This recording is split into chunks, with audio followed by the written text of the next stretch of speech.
Olha, você concorda comigo que a gente tem mais vontade de comer no inverno do que no verão, né? Mas por que será que isso acontece? Olha, segundo a ciência, esse é um instinto do organismo para manter a temperatura do corpo aquecida. O problema é que a falta de atividade física pode fazer com que ocorra um aumento de peso. E aí, ficou preocupado? Pois olha, para esclarecer melhor isso e como reverter essa situação, eu estou aqui com a nutricionista Nádia Venturi e também com o personal trainer Silvio Júnior. Mais uma vez, bem-vindos aqui ao nosso programa. Nádia, por que acontece isso? Por que a gente tem tanta vontade de comer agora nos dias de frio? E eu digo assim, hoje nem tá tão frio, mas eu sinto, por exemplo, mais fome hoje do que no verão. Então, Suzana, na verdade, é normal essa sensação de fome aumentada no inverno. Isso porque o nosso corpo precisa trabalhar mais para aquecer o nosso corpo quando a temperatura aqui fora está fria. A temperatura interna do nosso corpo tem que ser constante, 36,6 graus. Então, nesses dias que aqui em Blumenau tem dado 6, 7 graus, significa que o corpo precisa trabalhar muito, ou seja, acelerar mais o metabolismo para poder suprir essa falta de calor que a gente tem aqui dentro. Não é, o que vai esquentar, então, não é a roupa, não, e sim a queima calórica dentro, ou seja, o nosso metabolismo acelerado. Isso aí, o organismo fica com o metabolismo muito mais acelerado no inverno e aí também a necessidade de comer mais, justamente para fornecer mais energias para o corpo, para que ele continue aquecendo aqui dentro, mantendo essa temperatura de 36,6 graus constante. Tá, mas aí assim, o que acontece? Ao mesmo tempo que a gente come mais, porque a gente precisa de mais calorias para gastar essas calorias e se transformar em calor para o nosso organismo ficar aquecido e manter essa temperatura nos 36,6 graus, a gente também consegue emagrecer com mais facilidade, pelo metabolismo estar acelerado. No inverno, na verdade, para quem quer fazer uma dieta para emagrecimento, é a época ideal do ano para entrar numa dieta. Que todo mundo pensa que na verdade é no verão, né? Exatamente. Então, no inverno, se a gente souber fazer as escolhas certas em relação à alimentação, para que a gente consuma alimentos que mantenham a temperatura aqui dentro do corpo aquecida, na verdade, ou seja, que te deem uma sensação de saciedade maior, na verdade, a gente emagrece muito mais rápido. E outro fator do inverno positivo é que as pessoas devem observar que no inverno elas vão muito mais ao banheiro urinar, por exemplo. A nossa diuresia está aumentada no inverno. Isso exatamente, porque os nossos vasos sanguíneos ficam em constrição e aí a nossa retenção de líquido também diminui. Então, no calor, as mulheres sofrem mais com isso, principalmente, de retenção de líquido, por causa da vasodilatação que acontece no calor. Então, no inverno, o nosso metabolismo está mais acelerado e a gente tem menor retenção de líquido. Por isso que, para quem quer entrar numa dieta para emagrecimento, é o período ideal do ano. Será que é por isso que as francesas são tão magras? Porque lá é mais frio? Exatamente. O gasto calórico nos países mais frios é bem maior do que o nosso. Nas regiões extremas, né, Antártida e Antártica, o gasto calórico do ser humano varia entre 5 e 6 mil calorias, enquanto aqui a nossa média é em torno de 2 mil calorias ao dia. Gente, que interessante. Então, vamos aí torcer para cada vez mais inverno, comer menos, né? Que ao mesmo tempo, simplesmente você comendo menos do que você normalmente come, já vai emagrecer porque o nosso metabolismo vai estar mais acelerado. Mas, claro, Silvio, que nessa hora também entram as atividades físicas. Quem pratica atividade física agora no inverno, a tendência de diminuir ainda mais o peso é maior, porque o metabolismo já está acelerado. E aí, fazendo atividade, vai melhorar ainda? Como a Nádia citou, boa tarde, a Nádia citou anteriormente, é o momento exato de realizar a atividade. Aproveitar o lado funcional, dos alimentos funcionais e também dos exercícios funcionais direcionados para a queima metabólica, para que nós possamos aí ter uma junção de forças para eliminar o inimigo chamado gordura, né? Que a gente... Tá, eu gostei dessa sua situação aí que você citou, que teriam alimentos certos para queimar mais calorias. Acelerar esse metabolismo, né? Tá. Enfim, quais são esses alimentos, então, Nádia? Então, eu acredito que no inverno existem alguns alimentos que podem aumentar a nossa termogênese, por exemplo, o consumo de alguns chás, famosos chá verde, chá branco, chá preto, chá oolong, chá mate, a própria Ilex paraguaiense, que é o nosso chimarrão, e, por exemplo, a pimenta. É um excelente alimento termogênico. Então, vale enriquecer o nosso cardápio durante o inverno com esses alimentos. Mas, mais do que isso, eu acredito que fugir das tentações de inverno. Essa época do ano é a que geram as feijoadas, os fundis, os rodízios de massa, as padarias e confeitarias estão lotadas. E aí vira tudo o contrário do que a gente falou, porque daí vai ingerir mais caloria do que você precisa, mais caloria do que o corpo vai precisar queimar para manter aquela temperatura no 36,6 e, consequentemente, isso vai engordar, Nádia. Exatamente. Então, meu conselho para o inverno é: vamos priorizar o consumo de alimentos mais leves e que aqueçam o corpo, por exemplo, as sopas, os chás, cuidado também com as sopas, né? Tem muitas sopas que tem bacon, creme de leite, queijos amarelos, então as sopas mais leves.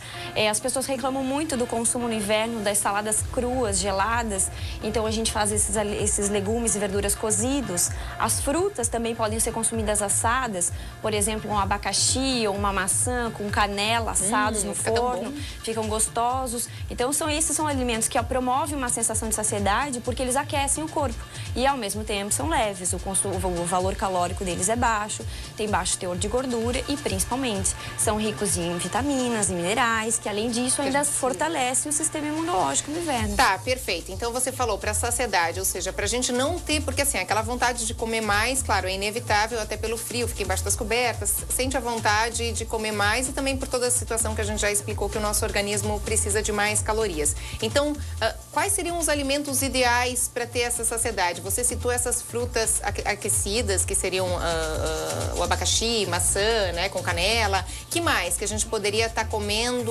ingerindo, que causa essa sensação de saciedade, a gente não sinta vontade de comer um chocolate depois, por exemplo? Então, até a questão do chocolate, depois eu quero comentar, porque ele faz bem, sim, e no inverno vale a pena incluir. Opa!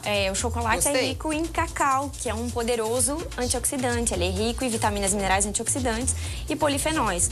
Mas que fique claro que os chocolates que eu falo são aqueles amargos ou aqueles com teor de 70%, 80% mais cacau que a gente encontra no mercado. Chocolate branco não tem cacau, então também não resolve muita coisa. E a maioria dos nossos chocolates tradicionais também não tem um teor de cacau muito grande, é mais gordura e açúcar. Então, o cacau, ou seja, os chocolates com alto teor de cacau, deveriam sim, nessa época, serem consumidos, até para fortalecer o sistema imunológico, eles têm propriedades anti-inflamatórias, então pode ser incluído sem problemas numa dieta no inverno. Que não é o meio amargo, é 70%, né? Eu recomendo nas minhas dietas para os meus clientes aqueles com 70%, 80% mais cacau. E até aproveitando o gancho, já tem várias empresas aqui na nossa região, como Orion, Anugalho, Pomerode, que fazem esses chocolates com 70%, 80% mais cacau e são de qualidade muito boa. Aí, assim, se você aí de casa tem alguma dúvida sobre isso que a gente está falando hoje, engordar, emagrecer no inverno, pode ligar para cá, tá? O nosso telefone é o 3340-0070. Silvio, quem vai malhar depois de comer uma feijoada ou comer um fundi, vai dar algum problema na malhação? Malhar com uma feijoada já é errado, né? Então já começa ali. Na realidade, como a Nádia citou, existem alimentos funcionais, então provavelmente uma média de 35 a 40 minutos, um lanche leve antecedendo essa atividade física, até porque essa ingesta metabólica nutricional, não só do treino, e junto com a alimentação que vai te fazer mal, no sentido de você dar aquela sensação de inchaço e não estar bem consigo mesmo, que não vai comer uma feijoada, um mocotó, vem treinar, não vai treinar, né? Então todo o fluxo de sangue vai estar ali localizado ali para digerir aquele bolo alimentar, né? Então o que acontece? Não, como eu disse anteriormente, não só no inverno, quanto no outono, primavera, verão, atividade física é crucial, né? Eu uso um exemplo meio forte aí, que é o escovar o dente. Vou escovar só no inverno, só no verão, que eu vou sorrir mais, que devo voltar... Não. É qualidade de vida, não é nem lado estético. É lógico que o nocaute vai ser consequência dessa luta, mas é o lado de você estar bem e ter qualidade de vida, até para minimizar gastos em farmácias, vamos dizer assim, né? Então o que ocorre? Exercícios mais direcionados no lado funcional, que vão trabalhar com vários feixes musculares de grande porte. Então, por exemplo, vai fazer exercício para pernas, né? Exercícios estabilizadores para a coluna lombar, que são o nosso eixo de proteção, né? Até onde a gente faz no troço. Eu tenho imagens passando aí, esses aí são exercícios o quê, Silvio? Esses exercícios são exercícios que a gente chama de funcionais, né? Então eles vão trabalhar grandes feixes e grupos musculares, né? É tipo um circuito, assim? Faz como se fosse um circuito. Hoje, uma seguidinha da outra. Hoje a Organização Sem parar. Isso mesmo. Hoje a OMS, ela preconizou que esses exercícios em sequência, ou chamados circuit training, né? Meio americano, americanizado, a gente utiliza para ter grandes queimas metabólicas, ou seja, tu vai perder muito volume energético nesse treino. Então, quer dizer, se já perdia no verão, imagina no inverno, mas vai agora, perder mais ainda, como né? a Nádia citou, porque a gente tem que manter a temperatura corpórea ali nessa faixa dos 36,5 e mais o treinamento metabólico para acelerar todo esse processo. Então, A queima, 3/4 da nossa energia é despejada para manter o nosso corpo ali dentro de uma harmonia, a gente chama de homeostase. Então, o que acontece? Se tu utilizar esses meios, treinamento direcionado, um circuito com grandes feixes musculares, mais o fator nutricional, é o momento de você não chegar nos 3 meses antecedendo o verão estar bem, mas sim, quando você chegar no verão, você vai fazer a manutenção. E não, agora tem que treinar que é setembro, meu Deus do céu. Não é? Então, que legal, que bacana. Você estava mostrando ali a coluna? Então, o que é que nós temos aqui? Aqui é a nossa coluna lombar. O que vai ocorrer? Nós fortalecendo aqui o quadrado lombar, que como eu citei anteriormente em outro quadro que a gente fez, é nosso eixo da felicidade, onde dá a nossa sustentação, né? Que é a coluna lombar e a parte frontal, que é o reto abdômen. Se nós fizermos paralelos a esses exercícios que a gente falou ali, que são exercícios funcionais, que trabalham vários feixes musculares, e fortalecer esse quadrado lombar, é de suma importância porque nós tenhamos esse ganho geral. Não adianta nada nós trabalharmos vários grupos musculares e esquecermos o nosso eixo da felicidade. Por quê? Vai acontecer espondilolistese, hérnias discais, que são a pressão do disco intervertebral, e por conta disso, lesão. Daí eu vou parar o treino, professor. Daí o que vai ocorrer? Vou no médico. Provavelmente o ortopedista vai recomendar uma ressonância, e nessa ressonância, porque ela fez um treino sem orientação no profissional e uma nutrição também dirigida, ela vai começar a pagar um preço do não buscar a qualidade certa de treinamento ou de nutrição. Então, a gente tem medo de indicar, como a Nádia citou numa outra oportunidade, receitas de bolo. Procure um especialista, esse é meu lema. Existem exercícios que queimam mais calorias, ou melhor, que aceleram mais ainda o metabolismo do que ele já é mais acelerado no inverno? Sim, como eu citei, vários que utilizam grandes feixes musculares, grandes grupos musculares. Né? Então, a própria caminhada, né? O circuito com um personal que ele vai te orientar qual o tipo adequado ao teu porte físico, ao teu metabolismo, ao teu biótipo, né? Então, é direcionado um específico dentro do limite de cada cliente, né? Respeitando a premissa da educação física, que é a individualidade biológica. Né? Então, existe sim, então nós temos que dar um up em grupos que vão trabalhar grandes feixes. Então, uma perna, dorsais, né? O próprio peitoral. Então, vão metabolizar essa caminhada. A corrida é interessante, só que daí entra a questão de um pré-aquecimento. Então, no inverno, o que ocorre? Existe um mito. Professor, vou dar uma alongada antes de começar a atividade física. Existe um alongamento que eu chamo o nível 1 e o nível 2, que a gente chama um estiramento das fibras, né? Primeiro momento, a gente vai fazer um pré-aquecimento, preparar as articulações, elevar a temperatura corpórea para, sim, você realizar uma atividade direcionada. É uma situação que requer o quê? Conhecimento sobre aquele tipo de aquecimento. Por quê? Para a natação é um tipo, para o voleibol é outro, para a caminhada é um outro tipo, para a musculação é um outro tipo ainda. Então, existem exercícios físicos específicos de pré-aquecimento para cada tipo de modalidade. Por quê? Professor, mas por que eu vou utilizar isso? Porque você cai na situação de ter um microtrauma na fibra muscular. Justamente pelo frio da tua parte fisiológica, o metabolismo interno já está mais friozinho, mas a gente, como a Nádia citou, vai ter uma vasoconstricção, então o melhor fluxo de sangue, então tu já vai estar mais limitado, já vai estar mais suscetível a estar encurtado. Então, por isso que no verão a gente está mais com uma amplitude bem mais acessível no sentido do inverno. Sim, sim. Inverno te deixa enrijecido. É interessante isso também. A gente tem ligação. Alô, quem fala? Oi, tudo bem? É a Cláudia. Oi, Cláudia. Você fala de onde? Eu aqui da Bairro da Velha. Perfeito, Blumenau. Cláudia, sua dúvida? Assim, eu sempre fui uma pessoa ativa nos esportes, voleibol, marcha atlética e tudo mais, há alguns anos atrás, né?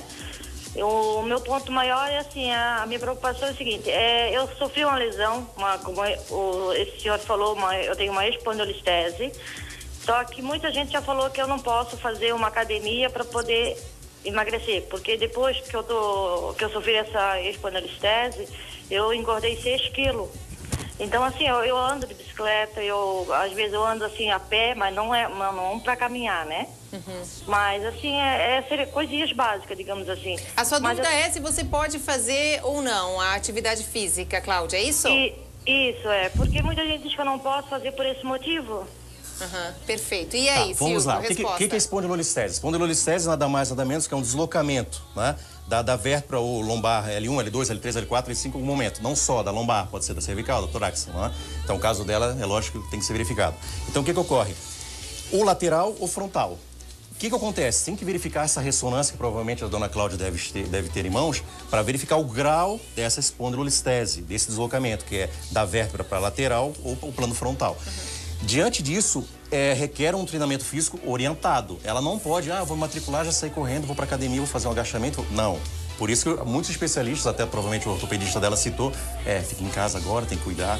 Porque até por uma carência de especialistas que trabalham nessa parte eu chamo de musculação terapêutica, que atua nessas patologias, né? Então, ela era ativa, o metabolismo dela ficou... não quer saber se ela teve uma lesão. Infelizmente, o metabolismo está acelerado. Mas aí, ela pode fazer ou não? Pode fazer. Pode. Pode, orientada. Esse é o grande oriento orientada. Na verdade, tudo, gente, é de uma forma orientada. Vamos mostrar um exercício, outro Douglas pode vir. Vamos mostrar exercícios que aceleram o metabolismo. A gente tem pouco tempo, mas pelo menos 2 exercícios aí que o pessoal de casa pode fazer rapidamente. Então, a gente vai mostrar aqui, pode ser o tensor. A gente vai mostrar aqui que trabalha aqui alguns feixes musculares do grande dorsal, que é o lado postural, né? Então, a gente puxa unilateral, trabalha ali o grande dorsal, que é a musculatura posterior das costas, e também o deltóide anterior, que é o ombro, né? E pode ser feito duplo também. É uma variação. Tem que ser em academia, né? Porque ninguém vai ter isso em casa. Por preferência num estúdio específico, né? Que é mais orientado. O que nós temos aqui? A parte do abdômen, que a gente pode citar também. Por quê? O abdômen, como eu citei anteriormente, é o nosso centro gravitacional. Então, ele precisa o quê? Tá sempre fortalecido. A gente utiliza até para tossir o abdômen. Né? Então, professor, não faço abdômen. Não, faz, não tossiu esse ano. Não, tossiu. Então, vai fazer o abdominal. E depois do intervalo desse exercício, daí o personal vai preconizar número de séries e tempo, né? Ele trabalha, principalmente as mulheres, essa musculatura interna, que nós chamamos de adutores. Que geralmente ela chega na praia, professor, sobrou um pouquinho. Né? Então, ela vai ter enrijecido esse tecido e aqui ela vai estar trabalhando. Enquanto que faz um, já faz outro, vai gastando mais calorias. Legal. E aqui, nós temos aqui a plataforma de equilíbrio, que está bem divulgada e na Alemanha já é um bub lá que está ocorrendo. O que é a função dela? Trabalhar lá da propriocepção. Então, é utilizado pessoas que têm problema de labirintite, né? Para não ocorrer isso, nós temos dentro do nosso ouvido médio, um líquido chamado endolinfa. E ele tem essa função de equilíbrio.